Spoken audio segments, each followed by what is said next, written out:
वासुदेव।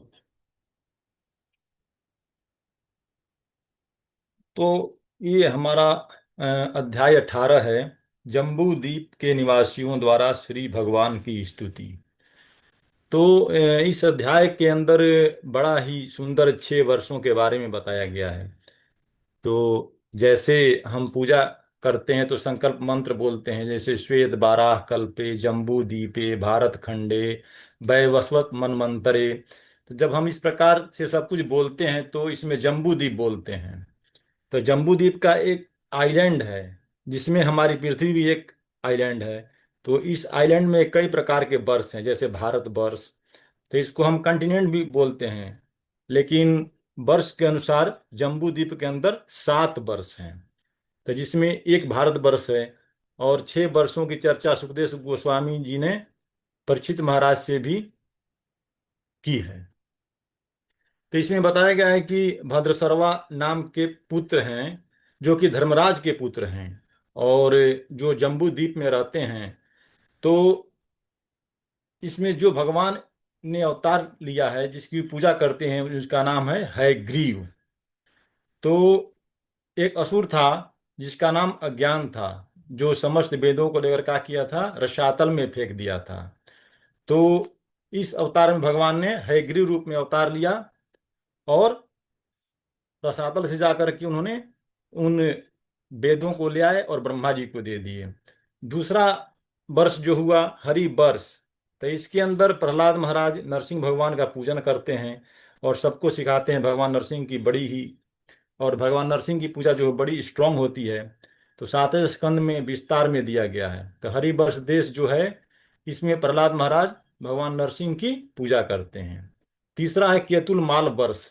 तो इसमें केतुलमाल वर्ष के अंदर भगवान ऋषिकेश, जो कि इंद्रियों के स्वामी हैं, इनका पूजन होता है। तो पूजा होता है। तो और चौथा, तो इसमें क्या करते हैं कि हरि वर्ष में भगवान जो है उत्तम ऋषिकेश हैं और इंद्रियों के स्वामी भी हैं, इनकी पूजा की जाती है।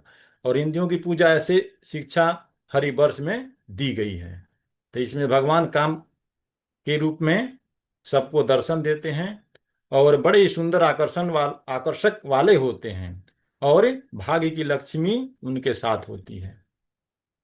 और भगवान क्या करते हैं, इसमें 16 प्रकार के रूप धारण करते हैं इस वर्ष में। चौथा है रम्यक वर्ष, जिसमें मनु जो हैं, जिसमें सारे जीवित। और इस वर्ष में मनु तथा समस्त निवासी क्या करते हैं, मत्स्य देव की आराधना करते हैं। तो वे इंद्र सहित समस्त देवताओं के भी निदेशक हैं। 5वां वर्ष हो गया हिरण्यमय वर्ष। इस वर्ष में श्री भगवान विष्णु ने कच्छप रूप धारण किया, मतलब पूर्व मूर्ति। और इस वर्ष में जो अरेमा नाम का देवता तथा अन्य समस्त निवासियों द्वारा पूजित होते हैं। 6वां वर्ष हो गया उत्तर कुरु वर्ष, जो भगवान एक बारह रूप लेते हैं और भूमि को धारण करते हैं। तो इसको हम स्टार्ट करते हैं।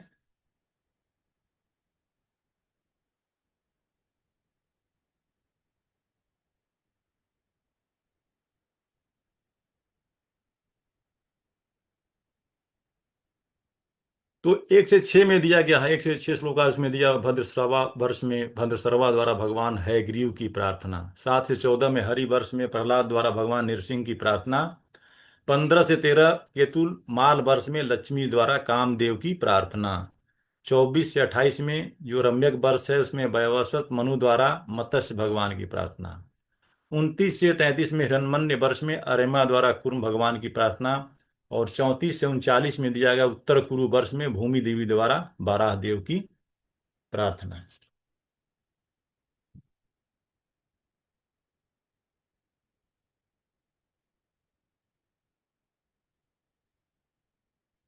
तो पहला जो श्लोका दिया गया है, भद्रसर्वा वर्ष में धर्मराज के पुत्र जो हैं भद्रसर्वा हैं, जो अन्य निवासियों और सेवकों के साथ क्या करते हैं, सभी धार्मिक सिद्धांतों के नियंता भगवान है शीर्ष की उपासना करते हैं।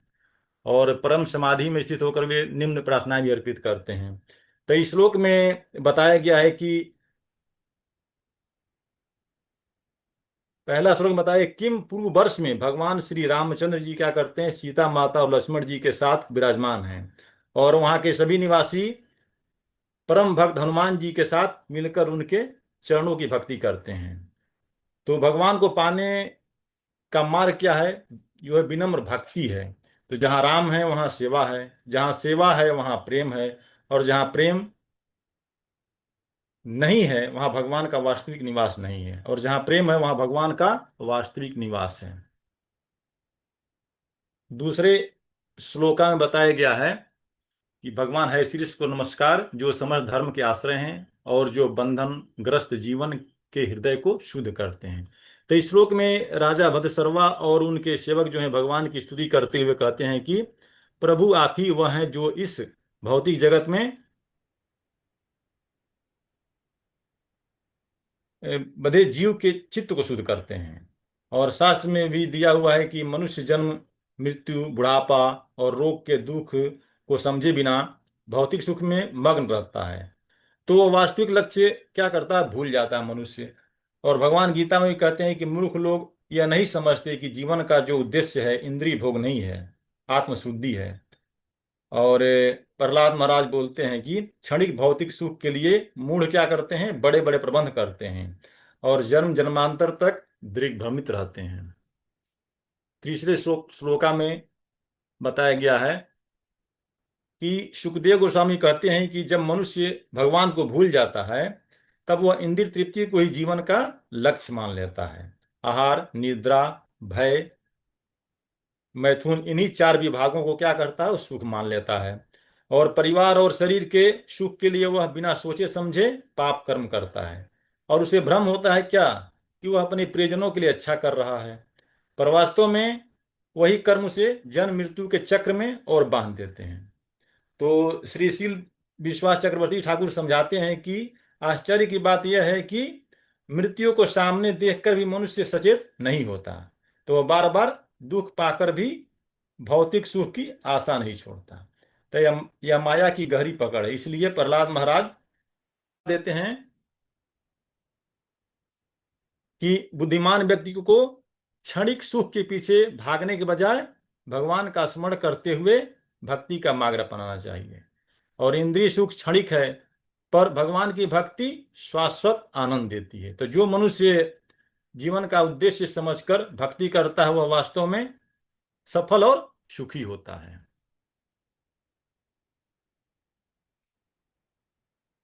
चौथे श्लोका में अपनी माया क्या करती है? आपकी माया विद्वान ऋषियों को ही मोहित कर देती है, और ज्ञानी लोग कहते हैं कि संसार नश्वर है। तो आध्यात्मिक ज्ञान वाले विवेकी पुरुष इसे अस्थायी रूप से देखते हैं, फिर भी वे आपकी अद्भुत माया से मोहित हो जाते हैं। इसलिए मैं उन अजन्मा भगवान को प्रणाम करता हूँ जिनकी लीलाएं आश्चर्यजनक हैं। तो चौथे श्लोका में भगवान की माया शक्ति की अद्भुत लीला का वर्णन किया गया है। तो वेद ज्ञानी, आत्मज्ञानी महापुरुष भी जानते हैं कि यह भौतिक जगत जो है नश्वर है, तो फिर भी भगवान की माया शक्ति इतनी विचित्र है कि बड़े बड़े ज्ञानी इसके प्रभाव में आ जाते हैं। तो गीता के 7.14 में भी भगवान बता रहे हैं क्या कि देवी होसा गुणमयी मम माया दुरात्या, मतलब मेरी देवी माया को पार करना क्या है? बहुत कठिन है। तो जो मेरी शरण में आते हैं वे आसानी से पार कर जाते हैं। तो इसलिए केवल ज्ञान ही काफी नहीं है, इसके लिए हमें शरणागति और भक्ति आवश्यक है। और इसका उदाहरण हम देख सकते हैं कि महाराज भरत का उदाहरण हम ले सकते हैं कि उच्च कोटि के भक्त होने के बावजूद एक छोटे से हिरण के बच्चे के प्रति मोह के कारण उन्हें अगले जन्म में हिरण बनना पड़ा था। इसलिए आध्यात्मिक जीवन में असावधानी विनाश का कारण बन जाती है। पांचवें श्लोका में भगवान की अचिंत्य शक्तियां, यद्यपि आप सृष्टि, पालन और संहार से अलग और अप्रभावित हैं, फिर भी सब कुछ आपसे ही संबंधित माना जाता है। तो इस श्लोका में भगवान की एक और अद्भुत विशेषता बताई गई है। इस पूरे विश्व की उत्पत्ति, पालन और संहार ये सब क्या होता है? भगवान की शक्ति से ही हो रहा है, और वे ही कारण हैं और वे ही संचालक हैं, और अंत में सब उन्हीं में लीन हो जाता है। तो यह सब सारा कार्य करने पर भी भगवान उससे बनते नहीं है। यही भगवान की दिव्य स्थिति है। भगवत गीता के 9.4 में भी भगवान बता रहे हैं कि संपूर्ण जगत जो है मुझ में ही व्याप्त है, मुझ में ही स्थित है, और फिर भी मैं बंधा नहीं हूं।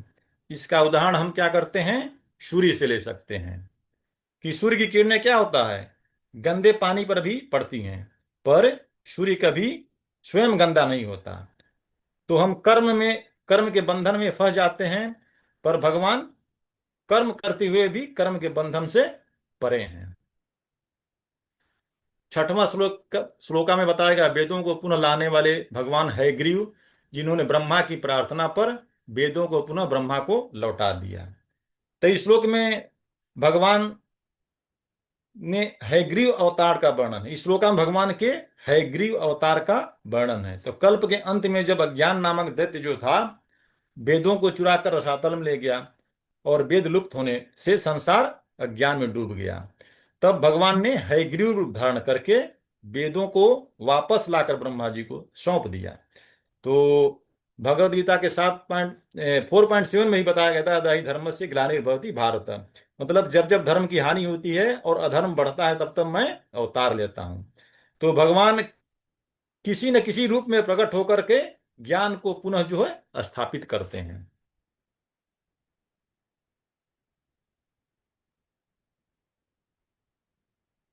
7वें या 14 में हरि वर्ष में प्रहलाद द्वारा भगवान नरसिंह की प्रार्थना के बारे में बताया गया है। तो 7वें में हरि वर्ष में भगवान नरसिंह की स्तुति प्रहलाद महाराज करते हैं, और जो भगवान के श्रेष्ठ भक्त हैं, महान गुणों के भंडार हैं और अपने दैत्य कुल का उद्धार करने वाले हैं। तो इस श्लोका में से हमें क्या पता चलता है कि जब हरि नामक दिव्य क्षेत्र में भगवान नरसिंह देव स्वयं विराजमान हैं और वहां प्रहलाद महाराज अपने सेवकों सहित निरंतर भगवान की पूजा और स्मरण करते हैं, तो वे अनन्य भक्ति के आदर्श हैं। और वे अपने भक्तों की पुकार क्या करते हैं, अवश्य सुनते हैं। वे अपने भक्त की रक्षा के लिए भी किसी भी रूप में आ सकते हैं। तो प्रहलाद महाराज की भक्ति से उनका पूरा कुल जो है पवित्र हो गया, और कोई भी एक भक्त केवल स्वयं नहीं उठता है, वो अपने आसपास के लोगों का भी क्या करता है, कल्याण कर देता है। तो भगवत गीता में भगवान क्या कहते हैं, नौ में भक्त्य प्रणश्यंती, मतलब मेरा भक्त कभी नष्ट नहीं होता, और भक्ति ही जीवन की सच्ची शक्ति और सुरक्षा है। 8वें श्लोका में भगवान नरसिंह को नमस्कार, आप समस्त शक्तियों के स्रोत हैं, आप हमारे हृदय में प्रकट हों, आपके दांत और नख वज्र के समान शक्तिशाली हैं, और आप सभी दैत्य प्रवृत्तियों और पाप कर्मों को नष्ट करें। तो 8वें श्लोका में हरिवर्ष के निवासी क्या करते हैं, भगवान नृसिंह देव से प्रार्थना करते हैं कि हे प्रभु, हमारे हृदय में प्रकट होकर के हमारी आसुरी वासनाओं और अज्ञान को नष्ट कर दीजिए।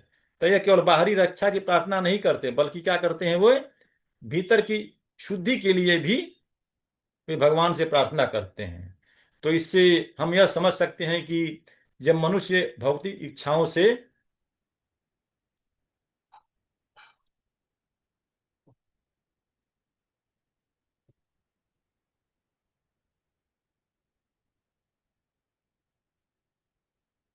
तो भक्ति क्या है, भक्ति का अर्थ है बिना स्वार्थ के प्रेम से भगवान की सेवा करना। तो रूप गोस्वामी क्या कह रहे हैं कि भक्ति उत्तम तब होती है जब हमारा हृदय भौतिक इच्छाओं से खाली होता है। तो जब शुद्ध भक्ति प्रकट होती है, तो भगवान ने भगवत गीता में 10.11 में भगवान कहते हैं, तेसाम युक्ता सतत युक्ता नाम। तो इसमें मतलब मैं भक्त के हृदय पर अज्ञान स्वयं नष्ट करता हूं, इसलिए हमारे भीतर की भौतिक वासनाओं को भगवान क्या कर देते हैं, नष्ट कर सकते हैं। 9वां श्लोका है, भक्ति योग के अभ्यास से सब लोग द्वेष रहित हों, समस्त विश्व का कल्याण हो, और दुष्ट लोग भी शांत व प्रसन्न हो, और हमारी बुद्धि बिना किसी स्वार्थ के भगवान में स्थित हो जाए। तो इसमें प्रभुपाद बता रहे हैं कि प्रहलाद महाराज इस श्लोक में पूरे विश्व के कल्याण की प्रार्थना करते हैं, और वे अपने लिए कुछ नहीं मांगते। वे चाहते हैं कि सब जीव भगवान को क्या करें, याद करें, और उनके हृदय शुद्ध हों। तो यही सच्चे वैष्णव का हृदय है। तो विश्वनाथ श्री विश्वनाथ ठाकुर समझाते हैं कि भक्ति का पहला काम क्या होता है। इसे चेतो दर्पण मार्जनम हम लोग समझते हैं, मतलब हृदय रूपी दर्पण की सफाई।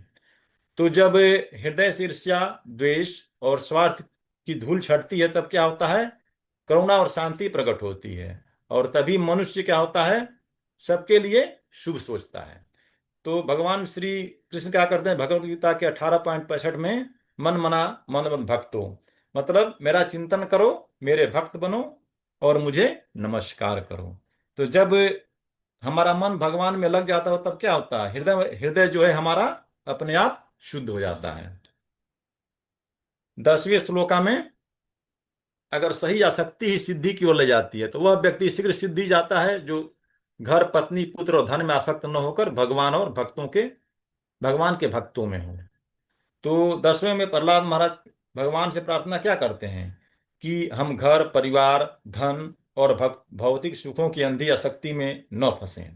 तो यदि किसी से लगाव भी हो, तो क्या हो, भगवान के भक्तों से हो, क्योंकि उनके जीवन का केंद्र क्या है, भगवान होते हैं। भक्तों के जीवन का केंद्र भगवान ही होते हैं। तो श्री कृष्ण भगवद गीता के 9.26 में भी कहते हैं कि पत्रम पुष्पम फलम तोयम, मतलब यदि प्रेम से एक पत्ता, एक फूल, एक फल और जल भी अर्पित किया जाए तो मैं स्वीकार करता हूं। तो इसका मतलब क्या है कि भगवान को 56 भोग से प्रेम नहीं चाहिए। इसलिए भक्त अगर सादा जीवन जीता है और आवश्यकताओं को सीमित रखता है, और जब इच्छाएं, तभी इच्छाएं कम होने लगेंगी, तब मन हमारा भक्ति में क्या हो जाएगा, स्थिर हो जाएगा।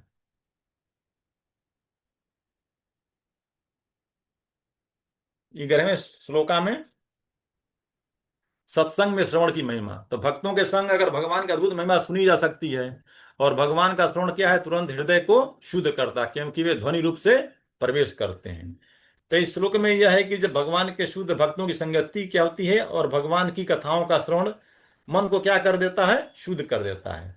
जैसे पवित्र तीर्थ में अगर बार बार हम स्नान करते हैं अगर, तो शरीर शुद्ध हो जाता है। तो ऐसे ही अगर भगवान के यश का श्रवण हम कहते हैं, श्रवण हृदय को क्या कर देता है, शुद्ध कर देता है। तो भगवान मुकुंद के कार्य इतने शक्तिशाली हैं कि सुनते ही मनुष्य के भीतर क्या होता है, परिवर्तन शुरू हो जाता है। और भगवान जो है ध्वनि के रूप में प्रवेश करते हैं, और भीतर का जो है, जो हमारा भीतर का मल है, ईर्ष्या है, भय है और वासनाएं हैं, वह धीरे धीरे क्या होती है, मिटने लगती है। तो इसलिए शास्त्र बार बार क्या कहता है कि सत्संग और श्रवण ही भक्ति का द्वार है। तो एट डबल 5 7 तभी हम कृष्ण भावनामृत की मूल स्थिति में पहुंच सकते हैं। और चैतन्य महाप्रभु ने क्या हमें हरे कृष्ण मंत्र के सामूहिक कीर्तन का शुभारंभ किया था, जिससे प्रत्येक व्यक्ति को जो है भगवान श्री कृष्ण के पवित्र नाम का श्रवण कर सके।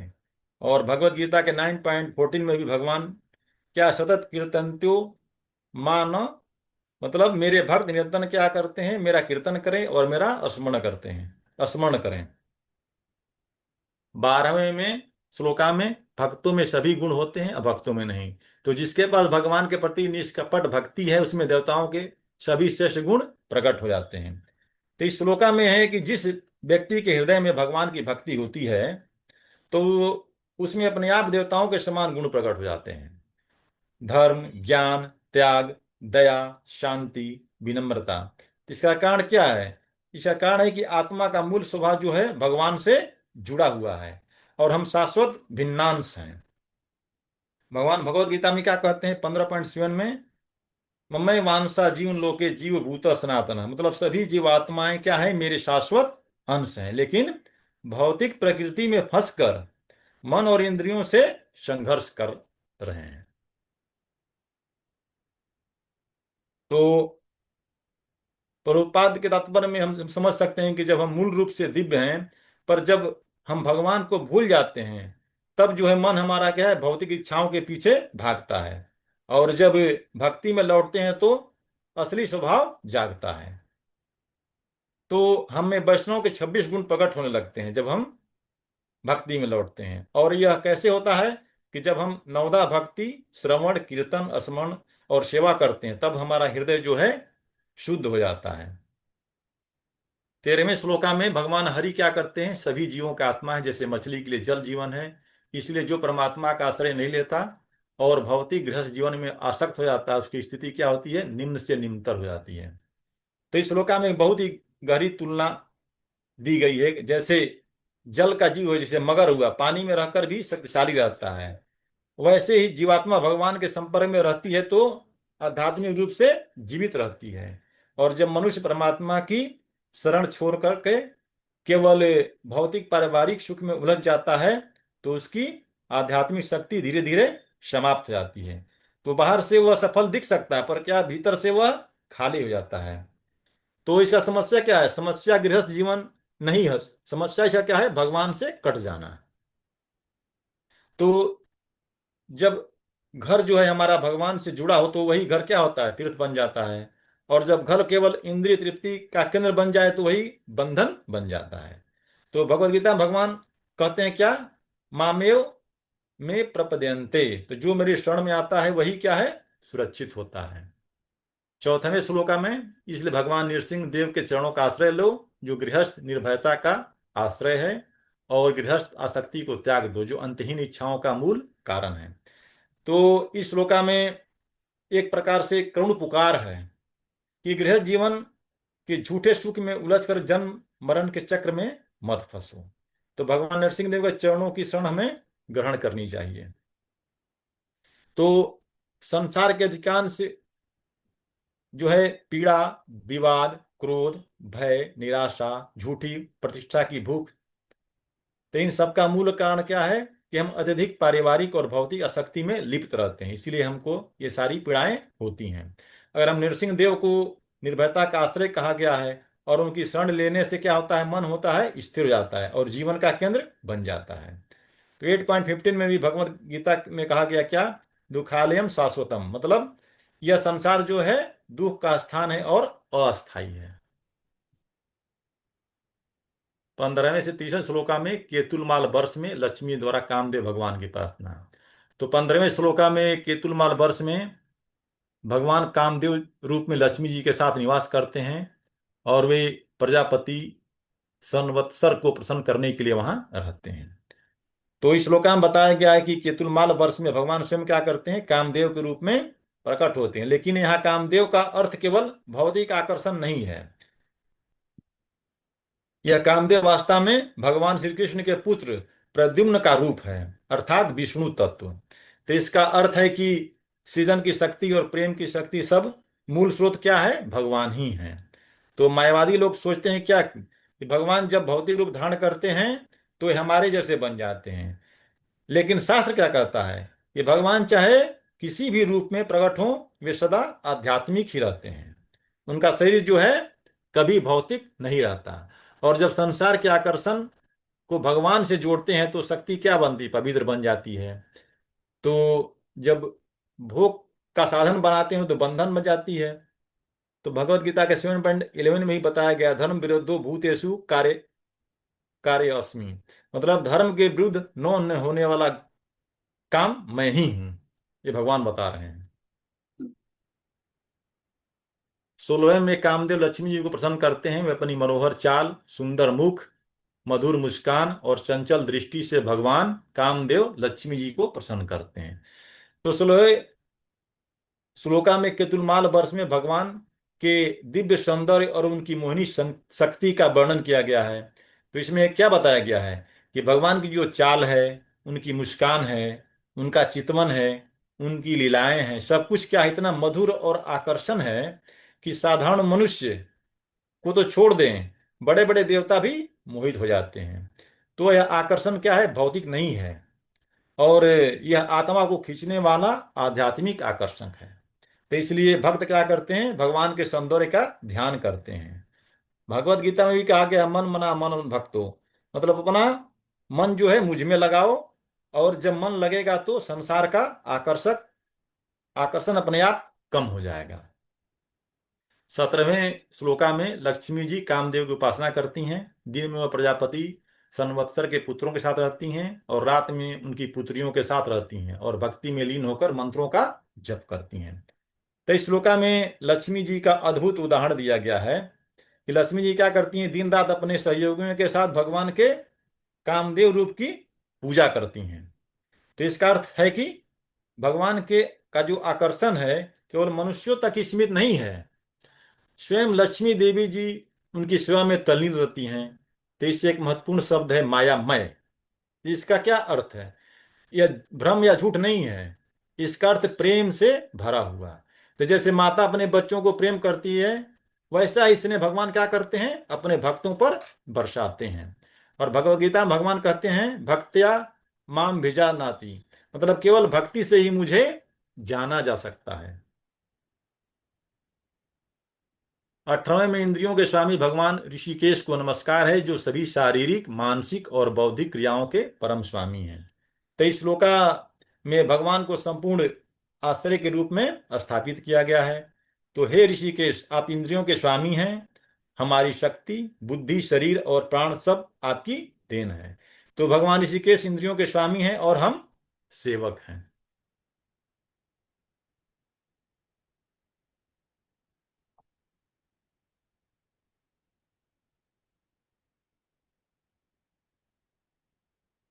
19वें श्लोका में भौतिक पति भी आप पर निर्भर हैं, क्योंकि ऐसा पति न स्वयं की रक्षा कर सकता है, न बच्चों, न धन, न आयु की। वह क्या करता है, प्रकृति के गुणों पर निर्भर है। पति वही है जो निर्भर हो। तो 19वें श्लोका में एक गहरी आध्यात्मिक शिक्षा दी गई है क्या, कि संसार में हम जिन लोगों पर आश्रित रहते हैं, पति, पत्नी, संतान, धन, वे वास्तव में क्या है, हमारी रक्षा करने में समर्थ नहीं है, क्योंकि वे स्वयं काल, कर्म और प्रकृति के अधीन है। तो सच्चा आश्रय केवल क्या है, भगवान है। तो मनुष्य सोचता है कि वह मेरा परिवार मुझसे क्या सुरक्षित रखेगा, लेकिन शास्त्र क्या कहता है कि जो स्वयं असहाय वह दूसरों से क्या सहारा देगा। तो इसलिए बुद्धिमान व्यक्ति क्या करते हैं, बाहरी आश्रय नहीं, वो क्या करते हैं, भगवान का आश्रय लेते हैं। और भगवत गीता के 9.33 में भी बताया गया है, अनित्य सुखम लोकम इमं प्राप्य भजस्व माम, मतलब इस संसार जो है अस्थाई और दुखमय है, इसलिए मेरी क्या है, भक्ति करो। 20वें श्लोक का वास्तविक पति केवल भगवान है, जो निर्भय है और जो कभी भयभीत नहीं होते और सच्चे रक्षक हैं। इसलिए ज्ञानी जन क्या करते हैं, भगवान को ही सबका स्वामी और रक्षक मानते हैं। तो इस श्लोक में भगवान को एकमात्र वास्तविक रक्षक रूप में स्थापित किया गया है, क्योंकि जो स्वयं निर्भय है वही क्या करता है, दूसरों को निर्भय कर सकता है। तो इस संसार में हर व्यक्ति डरा हुआ है। जैसे धन का भय है, किसी को बीमारी का भय है, किसी को मृत्यु का भय है, किसी को अपमान का भय है। और जो स्वयं भयभीत है वह किसी का क्या रक्षा कर सकता है। इसलिए भगवान ही सच्चे पति, स्वामी और रक्षक हैं। सुरक्षा केवल भगवान की शरण में है। और भगवत गीता में भगवान बोल भी रहे हैं 18.66 में कि हम त्वाम सर्व पापेभ्यो मोक्षयिष्यामि, मतलब मैं समस्त पापों से तेरा उद्धार कर दूंगा। 21वें श्लोका में स्वार्थपूर्ण भक्ति उचित नहीं। यदि पूजा शुद्ध प्रेम से हो तो उससे सर्वोत्तम कल्याण प्राप्त होता है। तो 21वें श्लोका में बताया गया है कि मनुष्य भगवान के पास क्या करता है, अलग अलग कारणों से जाता है। तो कोई दुख से छुटकारा चाहता है, कोई धन चाहता है, कोई जिज्ञासु है और कोई ज्ञानी है। तो गीता के 7.60 में भी बताया गया है चतुर्विधा भजन्ते मां, मतलब 4 प्रकार के लोग जो हैं मेरी भक्ति करते हैं। तो भगवान किसी को अस्वीकार नहीं करते हैं, क्योंकि कामनाएं भी भगवान के पास जाकर क्या हो जाती हैं, शुद्ध हो जाती हैं। और जो लोग भगवान की शरण में आते हैं उनकी इच्छा भी धीरे धीरे प्रेम में बदल जाती है। 22वें में लक्ष्मी जी अभक्त पर कृपा नहीं करती, वे उसकी पर उन पर ही कृपा करती हैं जो भगवान के चरणों की शरण लेता है। तो इस श्लोका में देवी लक्ष्मी कहती हैं क्या, कि ब्रह्मा, शिव, देवता, यहां तक कि असुर भी इंद्रिय सुख की इच्छा के लिए क्या करते हैं, कठोर तपस्या करते हैं। लेकिन भगवान की कृपा केवल क्या तपस्या से नहीं मिलती, वह जो है भगवान के चरणों की अनन्य सेवा से मिलती है। तो लक्ष्मी लक्ष्मी जी स्वयं कहती हैं, मैं उसी पर ही कृपा करती हूँ जो भगवान के चरणों में पूर्ण समर्पित हो। और गीता में ही बताया गया 18.55 में, भक्त्या माम भिजानाति, मतलब केवल भक्ति से ही मुझे जाना जा सकता है। तो जो लोग भौतिक सुख चाहते हैं तो क्या करते हैं, दुर्गा की पूजा करते हैं, लेकिन वह सुख क्या है, क्षणिक है। जबकि हम भगवान के चरणों की सेवा करेंगे वह क्या हो जाएगा, और शाश्वत सुख मिलेगा हमको। 23वें में, मुझे वक्षस्थल पर रखना भी एक रहस्य है। जैसे आप भक्तों के सिर पर हाथ रखते हैं वैसे ही मेरे सिर पर भी रखें, क्योंकि आपकी वास्तविक कृपा भक्तों पर ही होती है।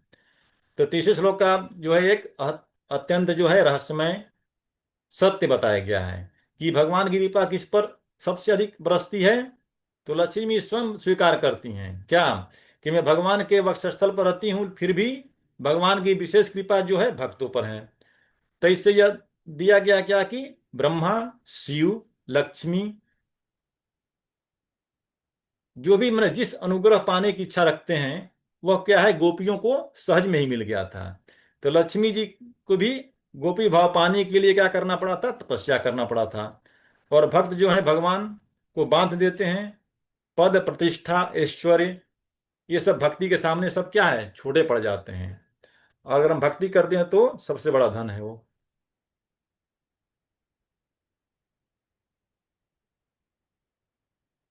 24वें से 28वें में रम्यक वर्ष में वैवस्वत मनु द्वारा मत्स्य भगवान की प्रार्थना है। तो 24वें श्लोका में रम्यक वर्ष में वैवस्वत मनु मत्स्य भगवान की पूजा करते हैं और शुद्ध भक्ति से यह मंत्र जप करते हैं। तो इस श्लोक में बताया गया है कि रम्यक वर्ष से में पिछले मनवंतर मतलब चाक्षुष के अंत में पूर्ण पुरुषोत्तम भगवान मत्स्य रूप में प्रकट हुए। तो और जहाँ के राजा वैवस्वत मनु हैं और भगवान की आराधना शुद्ध भक्ति से करते हैं। 25वें श्लोका मत्स्य भगवान को नमस्कार जो शुद्ध सतवत स्वरूप है। तो इस श्लोका में भगवान को जीवन की मूल शांति बताया गया है। तो हम उस भगवान को प्रणाम करते हैं जो सभी प्राणों का आधार हैं और जो शक्ति, बुद्धि और जीवन के स्रोत हैं। तो यह सब हमारी शक्ति से नहीं, भगवान की शक्ति से हो रहा है। तो हम ये सोचते हैं कि भाई हमारी शक्ति, ऐसा कुछ नहीं है, क्योंकि सब कुछ तो है भगवान की शक्ति है। तो प्रलय के समय जब पूरा ब्रह्मांड जल में डूब गया था, तब वेदों की रक्षा के लिए भगवान स्वयं मत्स्य रूप में प्रकट हुए। और भगवान का कोई भी अवतार भौतिक नहीं होता, वह पूर्ण रूप से दिव्य होता है। 26वें श्लोका में परम नियंत्रक, जैसे कठपुतली चलाने वाला सब नियंत्रित करता है वैसे ही आप सभी जीवों को नियंत्रित करते हैं। तो 26वें श्लोका में क्या बताया गया है कि भगवान जो है अदृश्य होकर भी संपूर्ण जगत के नियंता है। तो जैसे कठपुतली क्या करता है, अपने आप नहीं चलती है, उसको संचालक चलाता है। तो वैसे ही समस्त जीव जो है भगवान की शक्ति से संचालित हैं। और भगवान हर किसी के हृदय के भीतर क्या होते हैं, परमात्मा रूप में बैठे हुए हैं। और भगवान क्या है, मार्गदर्शक और नियंत्रक हैं। तो फिर भी क्या होता है, अज्ञानवश मनुष्य क्या कहता है कि वही कि मैं भगवान को नहीं देखता। और समस्या भगवान को न होने की नहीं है, हमारी दृष्टि के ढके होने से, मतलब हमारा अज्ञानता के कारण हम भगवान को नहीं देख पाते हैं।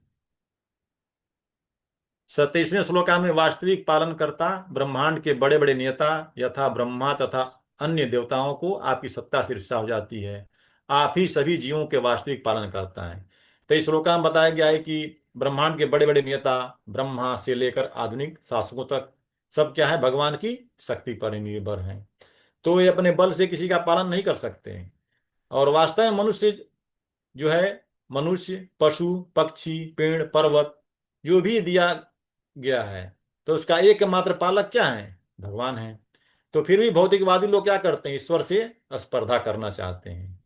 और वे सोचते हैं क्या कि हम भी विज्ञान और राजनीति के समान सेवा से दुनिया चला लेंगे। लेकिन बिना भगवान की कृपा के उनके सारे प्रयास क्या होते हैं, अधूरे हो जाते हैं। तो मनुष्य गरीबों की सेवा करता है, योजनाएं बनाता है, लेकिन मूल समस्या जो है जन्म मृत्यु जरा व्याधि का समाधान नहीं कर पाता। इसलिए जो भगवान की भक्ति फैलाता है और वही वास्तविक उपकार करता है। तो अगर हम सोचे कि भाई हम गरीबों की सेवा करेंगे, बड़े बड़े योजनाएं बनाएंगे तो हमारा जीवन सफल हो जाएगा, तो ऐसा नहीं हो पाएगा।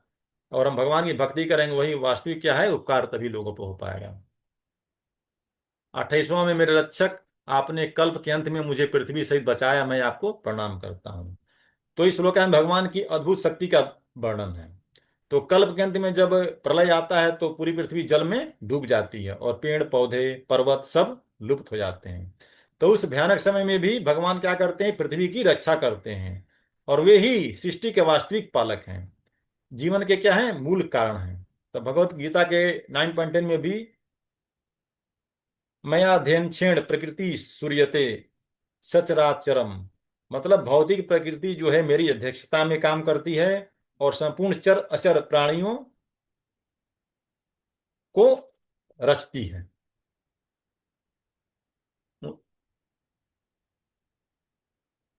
29वें से 33वें श्लोका में हिरण्मय वर्ष में अरेम्या द्वारा कुर्म भगवान की प्रार्थना। तो 29वें श्लोका में हिरण्मय वर्ष में पितरों के प्रमुख अरेमा अन्य निवासियों के साथ भगवान कुर्म की पूजा करते हैं। तो इस श्लोका में जो है हिरण्मय वर्ष में भगवान श्री कृष्ण करते हैं कुर्म, या कहें कच्छप रूप में निवास करते हैं, और वहां के मुख्य निवासी अरेमा हैं। और अन्य लोग क्या करते हैं, भगवान के इस रूप की भक्ति से आराधना करते हैं। तो भगवान का हर रूप जो है दिव्य है, और वे किसी एक रूप तक सीमित नहीं है।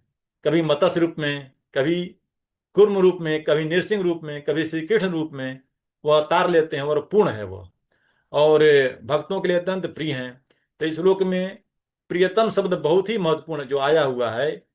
तो जो हर भक्त जो क्या है, भगवान के किसी न किसी रूप को अपना सबसे प्रिय मानता है। और कुछ लोग अज्ञानवश क्या कर सोचते हैं कि भगवान का कुछ अवतार जो है कम सुंदर है, लेकिन हर रूप पूर्ण है, और दिव्य भी है, और समान रूप से पूजनीय भी है।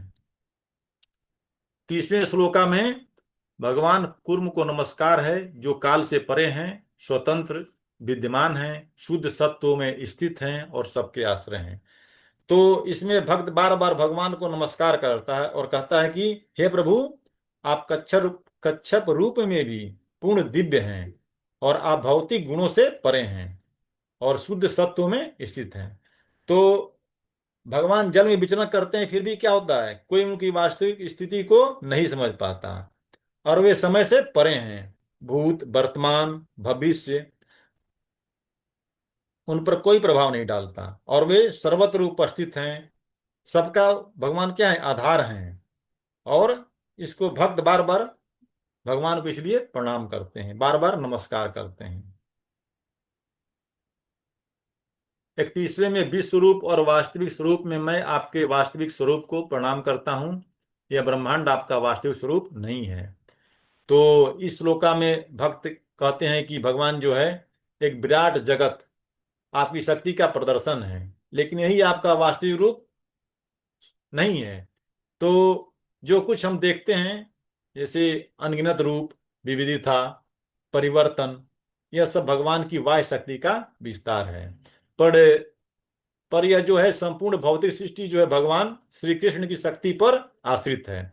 तो चाहे वो भौतिक हो, आध्यात्मिक हो, या तटस्थ शक्ति हो, तो भगवान की शक्ति क्या है, अचिंत्य शक्ति कहलाता है, और उनका असली स्वरूप दिव्य है। तो केवल शुद्ध हृदय वाले भक्त ही क्या करते हैं, भगवान के वास्तविक रूप का अनुभव कर सकते हैं। जबकि मायावादी लोग क्या सोचते हैं कि विराट जगत ही परम सत्य है, जबकि भगवान का व्यक्तिगत रूप जो है कल्पना है। 32वें श्लोका में आपकी शक्तियां अनगिनत रूपों में प्रकट होती हैं। तो इस श्लोका में बताया गया क्या कि समस्त जीव जो हैं, जैसे पौधे, वृक्ष, मनुष्य, देवता, पशु पक्षी, पर्वत, नदियां, समुद्र, ग्रह, जो कुछ भी दिखाई देता है सब भगवान की शक्ति का प्रकट रूप है। तो देखने में संसार अनेक है, पर मूल स्रोत क्या है, एक ही है।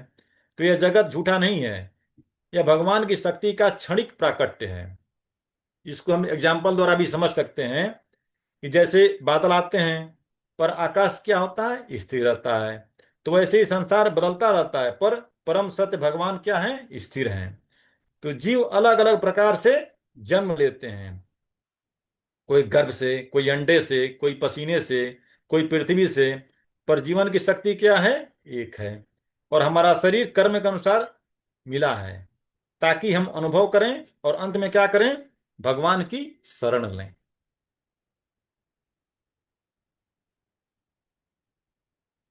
33वें श्लोका में भक्त केवल तत्वों की गणना करते हैं, क्योंकि वे आपके वास्तविक स्वरूप से अनजान हैं। तो इस श्लोक में भगवान की असीम महिमा बताई गई है। तो भगवान के नाम, रूप और गुण क्या हैं, अनगिनत हैं, और कोई नहीं कह सकता कि भगवान इतने ही रूपों में हैं। दार्शनिक लोग क्या करते हैं, तत्वों की गिनती करते हैं, 24 तत्व, प्रकृति, पुरुष आदि। लेकिन भगवान इन सब गणनाओं से क्या है, परे हैं। और भगवान को समझने का मार्ग क्या है, भक्ति है। मतलब हम बिना भक्ति किए भगवान को समझ ही नहीं सकते। तो बुद्धि से भगवान सीमित नहीं होते। विज्ञान और दर्शन प्रकृति का नाम नहीं सकते, पर भगवान को केवल क्या आता, प्रेम से जाना जा सकता है। एग्जाम्पल हम जैसे ले सकते हैं कि नक्शा देखकर हम समुद्र को नहीं पार किया जा सकता। अगर नक्शा देख के हम सोचे कि समुद्र पार कर लेंगे तो वो बहुत ही कठिन है। इसी प्रकार से तर्क के द्वारा हम भगवान को नहीं देख सकते हैं। 34वें से 39वें श्लोका में उत्तर कुरु वर्ष में भूमि देवी द्वारा बारह देव की प्रार्थना। तो 34वें श्लोका में उत्तर कुरु वर्ष में भगवान बारह रूप में विराजते हैं और पृथ्वी माता सहित सभी निवासी उसकी पूजा करते हैं। तो 34वें श्लोका में बताया गया है कि भगवान बराह अवतार में उत्तर कुरु वर्ष में निवास करते हैं। और और वे ही भगवान हैं जो सभी यज्ञों के फल को स्वीकार करते हैं। तो पृथ्वी माता और वहां के निवासी क्या करते हैं, उपनिषद मंत्रों का जप करते हुए भक्ति से उनकी पूजा करते हैं। और भगवान केवल पूजे जाने योग्य नहीं बल्कि यज्ञों के भोक्ता और समस्त कर्म के परम लक्ष्य हैं। 35वें श्लोक में भगवान बराह को नमस्कार, जिन्हें मंत्रों के जप से ही जाना जा सकता है और जो यज्ञ तथा वैदिक कर्मों के स्वरूप हैं।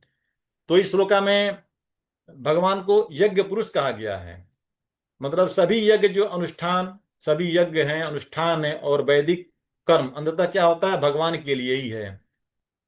तो वे ही यज्ञ के भोक्ता हैं और वे ही यज्ञ के क्या हैं, उद्देश्य भी हैं और वे ही यज्ञ के फल भी हैं। तो भगवान क्या होता है, त्रियुग कहलाते हैं, त्रियुग, क्योंकि वे तीनों युगों में प्रत्यक्ष अवतार लेते हैं। कलयुग में वे भक्त रूप में आए हैं, श्री चैतन्य महाप्रभु के रूप में। और उन्होंने हमें सिखाया है कि भगवान को पाने का मार्ग भक्ति और संकीर्तन है। 36वें में केवल भक्ति से भगवान प्रकट होते हैं। जैसे मनुष्य लकड़ी से अग्नि निकालने का प्रयास करता है, उसी प्रकार विद्वान कर्म और मानसिक प्रयासों से आपको देखने की कोशिश करते हैं। तो 36वें श्लोक में बताया गया है कि जैसे लकड़ी के भीतर अग्नि छिपी रहती है और विशेष विधि से प्रकट होती है, वैसे ही भगवान हर वस्तु में उपस्थित होते हैं और समान दृष्टि से दिखाई नहीं देते। तो ज्ञानी लोग क्या करते हैं, मन बुद्धि और तपस्या से हर जगह भगवान को खोजते हैं। पर भगवान केवल खोजने से नहीं मिलते हैं, वे स्वयं कृपा करके अपने को प्रकट करते हैं। तो जब कोई व्यक्ति सच्चे भाव से और निष्कपट हृदय से भगवान को पुकारता है तभी भगवान उसके जीवन में प्रकट होते हैं। तो भगवान तर्क से नहीं, कृपा से मिलते हैं। और और ज्ञान क्या है, ज्ञान तप कर्म सब क्या है, इसमें सहायक है। 37वें आप माया से सृष्टि करते हैं पर स्वयं माया से परे हैं। तो इस श्लोका में भी श्लोका में दिया गया जो भी हम अनुभव करते हैं, शब्द, स्पर्श, रूप, रस, गंध, इंद्रियों की क्रियाएं, शरीर, समय और अहंकार, ये सब क्या है, भगवान की बाहरी शक्ति माया से उत्पन्न है। और योगी लोग जब मन और बुद्धि को स्थिर करते हैं तो ये समझ पाते हैं कि यह पूरा संसार जो है भगवान की शक्ति का ही विस्तार है और उसी के भीतर भगवान परमात्मा के रूप में हर वस्तु के पीछे उपस्थित हैं। तो जब हम जहां भी देखें, जो भी देखें, वहां भगवान की उपस्थिति है। हे प्रभु, मैं आपको बार बार प्रणाम करता हूं। और भगवत गीता के 15.15 में ही बताया गया, सर्वस्याहम हृदय सन्निविष्टो बताया गया है। 38वें, भौतिक सृष्टि आपकी इच्छा नहीं है, आप इसे बंधन में पड़े जीवों के लिए रचते हैं। तो कभी कभी मन में प्रश्न उठता है कि अगर संसार दुख से भरा है तो भगवान ने इसे रचना क्यों की। तो शास्त्र बताते क्या है कि भगवान ने संसार दंड देने के लिए नहीं बनाया बल्कि जीव को स्वतंत्र इच्छा का अनुभव कराने के लिए बनाया है। जड़ प्रकृति स्वयं कुछ नहीं कर सकती। जैसे इसका जिसे लोहा चुंबक के बिना नहीं चल सकता, वैसे ही प्रकृति भगवान की शक्ति के बिना निष्क्रिय है। तो कुछ लोग कहते हैं कि संसार अपने आप चल रहा है, लेकिन वे अज्ञान हैं। भगवान अपनी शक्ति से क्या करते हैं, प्रकृति को सक्रिय करते हैं। भौतिक जगत स्वतंत्र नहीं है, प्रकृति काम करती है, पर शक्ति जो है भगवान की है।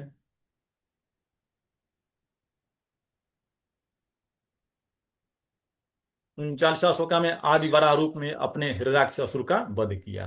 तो हे प्रभु, आपने आदि बराह रूप धारण कर असुर का संहार किया और पृथ्वी को गर्भोदक सागर से ऊपर उठाया। तो जैसे हाथी जल से कमल निकाल लेता, वैसे ही भगवान क्या करते हैं, अपने सहज लीला से मुझे बचाया। इसलिए मैं आपको बार बार प्रणाम करती हूँ। तो इस प्रकार श्री भागवत के पंचम स्कंद के अंतर्गत जम्बू द्वीप के निवासियों द्वारा श्री भगवान की स्तुति नामक 18वें अध्याय के भक्ति वेदांत तात्पर्य पूर्ण हुए। हरे कृष्णा। हरि बोल। हरि बोल, हरि हरि बोल, हरि बोल, हरि हरि बोल। बोल।